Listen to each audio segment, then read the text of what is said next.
అయితే ఇప్పుడు రీసెంట్‌గా కాశ్మీర్‌లో అటాక్ జరిగింది. అవును. సో, అంటే వాటిని మీరు ఎట్లా చూసిర్రు? దాని గురించి మీరు ఏం మాట్లాడతారు?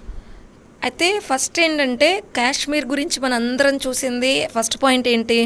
హిందువులు వేరుగండి, ముస్లిమ్స్ వేరుగండి అని పాయింట్లు ఇప్పి మరి ఇతను ముస్లిమా కాదా అని చూసి, అంటే ముస్లిం అయితే చంపకుండా హిందూ అయితే చంపడానికి క్లియర్గా అది అటాక్ చేసింది మన అందరికీ తెలిసిందే. చిన్న పిల్లాడి నుండి ప్రతి ఒక్కరు చెప్తున్నారు.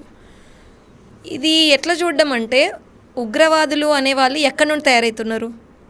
ఇప్పుడు ఒక ఇంటికి చెదలు పట్టింది శివ, ఆ చెదలు దేనికి పట్టింది? చెక్కకు పడుతుంది. ఓకే, అంటే కట్టె ఏదైతే కర్ర ఉంటుందో దానికి చెదలు పడుతుంది. మరి ఆ చెక్క ఎక్కడి నుండి వచ్చింది, దాన్ని ఎవరు పెట్టారు, ఆ చెదలు ఎట్లా వచ్చింది అనేది చూస్తే మనం మిగిలిన ప్రపంచంలో రకరకాల ధర్మాలు ఉన్నాయి, మతాలు ఉన్నాయి, రిలీజియన్స్ అన్నీ ఉన్నాయి, నాస్తికత్వం కూడా ఉంది. బట్ ఇవన్నిటికంటే ముందు మనకు ముఖ్యమైనది ఏంటి? మానవత్వం కదా.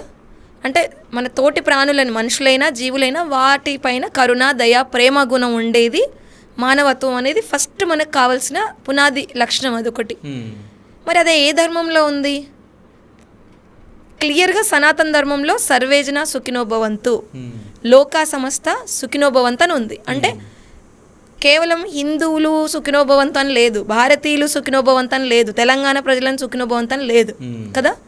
సర్వేజన అంటే ఈ విశ్వం మీద ఎంతమంది ఉన్నా అన్ని, లోకా సమస్త అంటే లోకాలు ఎన్ని ఉన్నాయి?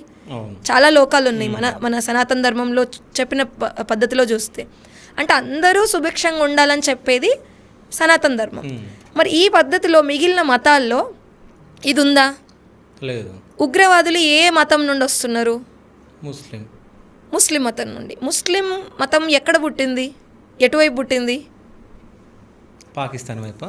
భారతదేశంలోనైతే పుట్టలేదు. అవును. మొఘల్స్ ఎక్కడి నుండి వచ్చారు? ఇప్పుడు మన దేశంలో, భారతదేశంలో సనాతన హిందూ గుడులపైన దాడులు చేసింది ఎవరు?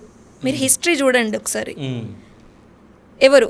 ఇక్కడ తెలంగాణలో చూసుకున్నప్పటికి కూడా రజాకార్ల పాలన జరిగినప్పుడు అప్పుడు భారతదేశంలో ఇంకా తెలంగాణను కలపలేదు.